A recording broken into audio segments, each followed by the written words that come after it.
যারা মিউজিয়াম পছন্দ করেন তারা অবশ্যই কিন্তু এই দুটো মিউজিয়ামে যেতে পারেন। তবে গোল্ড হিল মিউজিয়ামটা কিন্তু অবশ্যই যাবেন। এটা ভীষণ সুন্দর আর বেশ বড় একটা মিউজিয়াম। তবে নমস্কার বন্ধুরা, আমার নতুন একটা ব্লগে আপনাদের সবাইকে স্বাগত। এই যে মিউজিয়ামটা দেখছেন, এই মিউজিয়ামটার নাম হলো স্যাপসবেরি অ্যাবি মিউজিয়াম অ্যান্ড গার্ডেন। আর এই মিউজিয়ামটা কিন্তু খুব একটা বড় নয়, কিন্তু এর সাথে কিন্তু খুব সুন্দর একটা গার্ডেন আছে।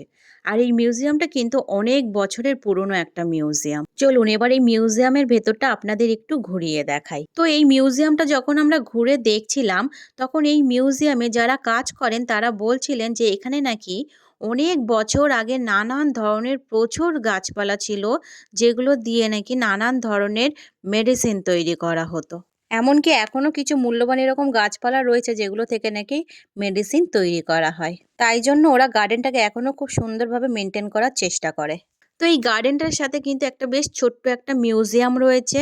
যদিও এই মিউজিয়ামটার মধ্যে দেখার কিছুই নেই। এখানে শুধু কতগুলো পাথর রয়েছে যেগুলো অনেক বছরের পুরনো, সেগুলো দিয়েই কিন্তু এই মিউজিয়ামটাকে সাজানো হয়েছে। তো এই মিউজিয়ামটায় কিছুক্ষণ সময় কাটিয়ে আমরা রওনা দিলাম গোল্ড হিল মিউজিয়ামের দিকে। এই রাস্তাটা দিয়ে একটু সোজা হেঁটে গেলেই রয়েছে গোল্ড হিল মিউজিয়াম। চলুন এবার ভেতরের দিকে যাই। এই মিউজিয়ামটা কিন্তু আমার ভীষণ ভালো লেগেছিল। আর এই মিউজিয়ামটা কিন্তু বেশ বড়, আর অনেক কিছু আছে দেখার জন্য। তো যারা গোল্ড হিল আসবেন তারা কিন্তু অবশ্যই এই মিউজিয়ামটা একবার হলেও ঘুরে দেখবেন।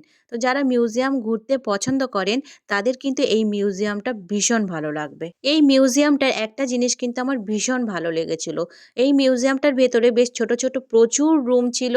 আর প্রত্যেকটা রুমের ওপর নাম্বার দিয়ে মেনশন করা ছিল যে রুমগুলো অ্যাকচুয়ালি কোন বিষয়ের উপর ভিত্তি করে সাজানো হয়েছে। আর প্রত্যেকটা রুম কিন্তু খুব সুন্দরভাবে সাজিয়েছিল। আর এই গোল্ড হিল বা স্যাপসবেরির মানুষজন বহু বছর আগে যেসব জিনিসগুলো ব্যবহার করত, সেই সব জিনিসগুলো দিয়েই কিন্তু এই মিউজিয়ামটা সাজানো। চলুন এবার আপনাদের এই সুন্দর মিউজিয়ামটা একটু ঘুরিয়ে দেখাই। তো এই যে রুমটা দেখছেন, এটা হলো একটা বাচ্চাদের রুম, যেখানে বাচ্চাদের সমস্ত কিছু জিনিস এখানে রাখা হয়েছে, যেটা বহু বছর আগে কিন্তু এখানকার বাচ্চারা এগুলো ব্যবহার করত। তো এই মিউজিয়ামের মধ্যে আমার যেটা সবথেকে বেশি ভালো লেগেছিল সেটা হলো এই টিভিটা।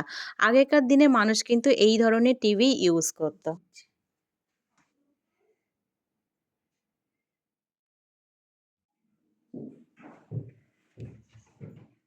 তো এই যে সাইকেলটা দেখছেন, এটাই কিন্তু এখানকার ঐতিহ্য। আগেকার মানুষরা এই সাইকেলে করেই কিন্তু ব্রেড নিয়ে নানা রকম দোকানে সাপ্লাই করত। আরও একটা জিনিস আমার এই মিউজিয়ামে ভীষণ ভালো লেগেছে, সেটা হলো এই টাইপ মেশিন।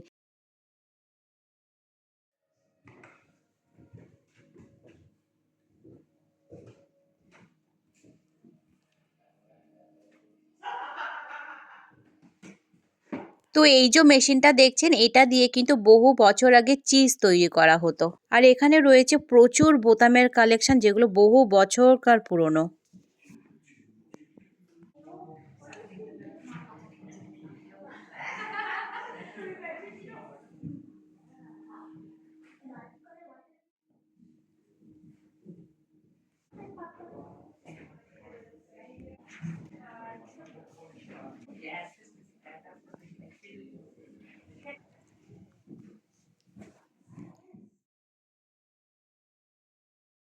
আর এই মিউজিয়ামের সাথে কিন্তু খুব সুন্দর একটা ছোট্ট গার্ডেন ছিল।